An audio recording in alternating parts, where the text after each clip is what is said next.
दोस्तों यहाँ पे एक नया क्वेश्चन दिया हुआ है। क्वेश्चन क्या कह रहा है कि the true stress in mega pascal, true stress है मेगा पास्कल में, what true strain relationship for a metal is given sigma equal to 1 10 20 epsilon पे power 0.4, the cross section area at the start of the test 100 mm square, the cross section area at the time of necking. तो देखो ये जो actually ना ये power law का equation दिया हुआ है, ठीक है। पावर लॉ का इक्वेशन मतलब कि पावर लॉ का इक्वेशन ऐसा होता है कि सिग्मा इक्वल टू के एप्सिलॉन में पावर ऐसा होता है। ये क्या होता है पावर लॉ।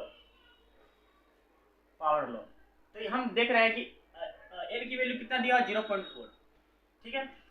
अब देखो यार नेकिंग मतलब क्या होता है। नेकिंग मतलब समझाता हूँ कि जब भी कोई मटेरियल हम ये जो बीम है ना इस दोनों तरफ से हम टेंसाइल फोर्स लगा रहे हैं तो क्या होगा एक पॉइंट पे ना इस तरह से स्ट्रक्चर बन जाएगा। एक पॉइंट पे इस तरह से स्ट्रक्चर बन जाएगा मतलब कि जहां से वो टूटने की कोशिश करता है ना तो वहां पे ना मान लेते ये बीम है, ठीक है यार, अज्यूम करते हैं ये बीम है, ठीक है, ठीक है। जहां से टूटने होगा तो ये इस तरह से स्ट्रक्चर बन जाएगा, है ना। जब पतला होता जाएगा, पतला होता तो यहाँ से टूट जाएगा, तो इसे बोलते हैं नेकिंग, ठीक है। ये नेकिंग पॉइंट। तो अब क्या कर रहा है कि यहाँ क्या है true stress in mega pascal towards the relationship of a metal is given sigma equal to 10 20 epsilon power 0.4, the cross section area at the start of the test 100 mega pascal. मतलब जब टेस्ट स्टार्ट हो रहा है मतलब original area कितना है 100 mm square, ठीक है।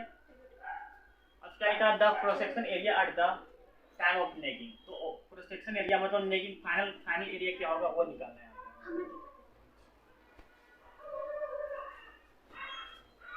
तो देखो हमें पता है कि फॉर अल्टीमेट पॉइंट के लिए क्या होता है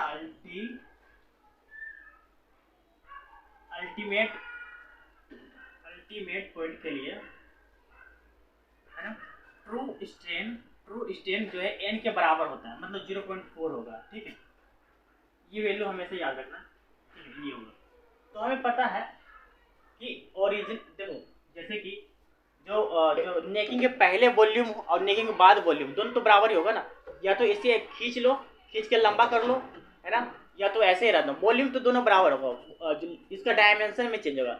जब यहाँ पे किसी तरह का लोड अप्लाई करते हैं क्रॉस कंप्रेशन या टेंसाइल तो क्या होता है इसके बस डायमेंशन में चेंज होता है, जैसे एरिया चेंज हो जाएगा बस, लेकिन वॉल्यूम जो होता है सेम ही होता है। तो पहले तो ये तो इनिशियल वॉल्यूम मतलब ओरिजिनल वॉल्यूम है, ये फाइनल वॉल्यूम मतलब ये ऑपरेशन परफॉर्म करने वाला के पहले वाला वॉल्यूम है, ऑपरेशन परफॉर्म करने के बाद वाला वॉल्यूम। वॉल्यूम बराबर क्या होता है एरिया इनटू लेंथ हो गया, है ना। एरिया फाइनल हो गया इनटू लेंथ हो गया, ठीक है, लेंथ फाइनल। अब क्या करेंगे एरिया तो इधर कर देंगे, है ना। अब क्या करेंगे ये एल फाइनल अपन एल ओरिजिनल कर देंगे। अब देखो दोनों तरफ एल एन अप्लाई कर देंगे, एल एन यहाँ पे भी लिख देंगे, अब एल एन यहाँ पे भी लिख देंगे, ठीक है। तो हमें पता है, हमें क्या पता है, हमें ये पता है यहाँ पे कि एप्सिलॉन टी इक्वल टू क्या होता है, epsilon T equal to formula होता है, ये फॉर्मूला होता है, हम इसके पहले भी हमने पढ़ा था, ये वाला फॉर्मूला होता है ट्रू स्ट्रेन का, है ना। तो आप देख रहे होंगे तो इसके बदले में हम ये वाला लिख दें, कोई दिक्कत है क्या, ये ओरिजिनल एरिया अपॉन ये final area equal to epsilon T, ठीक है, ऐसे लिख देंगे, कोई दिक्कत नहीं, दिक्कत, ठीक है। इसके बदले में मैं ये लिख देता हूँ, ठीक है। अब क्या करेंगे ना, देखो यहाँ पे एल एन हो गया, एल एन ओरिजिनल एरिया कितना है, ओरिजिनल एरिया 100 है, 100 अपन ये फाइनल एरिया हो गया, ठीक है। अब ये क्या है एप्सिलॉन टी इक्वल टू क्या, देखो एप्सिलॉन टी इक्वल 0.4 हो गया, है ना।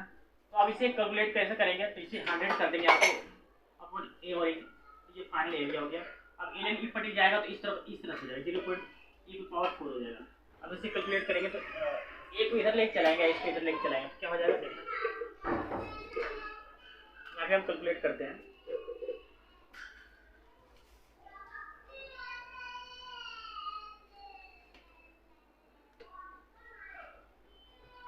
तो इसका आंसर आ रहा है, इसका आंसर ये आ गया A final equal to 67.032 mm square, ठीक है, ये इसका आंसर आ रहा है, ठीक है। अब आई होप आप भी कैलकुलेट करोगे तो इतना ही आंसर आएगा, ठीक है। आंसर आना उतना इंपॉर्टेंट नहीं होता है, इंपॉर्टेंट होता है आप कितना समझ पा रहे हो ना। अगर आप समझ पा रहे हो तो अगर कोई भी टीचर भी अगर आंसर गलत ला रहा है ना कैलकुलेशन करके, तो उसमें कैलकुलेशन में मिस्टेक है, बस आप कुछ नहीं। कॉन्सेप्ट ये सीधा है, अगर आप समझ पा रहे हो तो आप खुद भी कैलकुलेट करके आंसर ले आओगे, ठीक है। अगर आपको क्वेश्चन यहाँ पे कोई दिक्कत है तो आप PDF में देख सकते हो। मैंने PDF जो है डिस्क्रिप्शन में दे रखा है, वहाँ पे लिंक दे रखा है, आप वहाँ क्या कर सकते हो, जाके PDF डाउनलोड कर लेना मेरे टेलीग्राम लिंक पे, उसके बाद आप लिंक कर सकते हो।